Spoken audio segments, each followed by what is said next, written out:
V času poletnih vročin je največja nevarnost za naše telo dehidracija. Vsebina vode v telesu pade na nevarno nizko raven. Poletje je čas, ko nam je običajno vroče in se bolj intenzivno potimo, in če vemo, da približno 2/3 telesa sestavlja voda, potem se lahko tudi zavedamo, da s potenjem pravzaprav izgubljamo delež te vode in je zato zelo pomembno, da tudi dovolj pijemo. Pozorni bodimo na prve znake oziroma simptome dehidracije.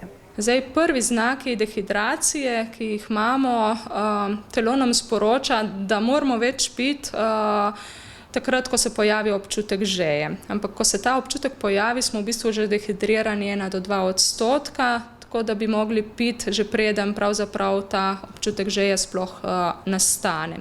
Kolikor ga zanemarimo, seveda nastanejo drugi znaki dehidracije, kot so suha usta, lepljiva koža, glavobol, povišan srčni utrip. In pa barva urina nam je lahko tudi v eno tako izhodišče, koliko smo pravzaprav dehidrirani. Najbolj so dehidraciji podvrženi starostniki in otroci, ki jim moramo posvečati posebno pozornost, da ne pride do dehidracije.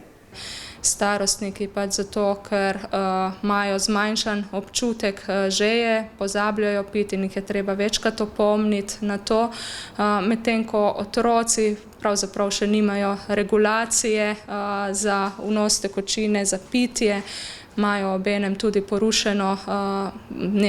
povečano razmerje med površino telesa pa volumnom in pa še nerazvit sistem ohlajanja, nepotenja, in je zato pri njih vnos tekočine še toliko pomembnejši, da ne prihaja do pregrevanja. In še nasvet strokovnjakinje v primeru dehidracije. V teh primerih, vkolikor gre za blago dehidracijo, pravzaprav bo dovolj, če več pijemo, da vnašamo več tekočine v telo. Tu naj bojo predvsem voda, čaji, nesladkane pijače, mogoče tudi kakšna radenska, ki vsebuje še elektrolite noter. Vkolikor se pojavijo pa hujši znaki dehidracije, potem je pa potrebno posegati po rehidracijskih napitkih.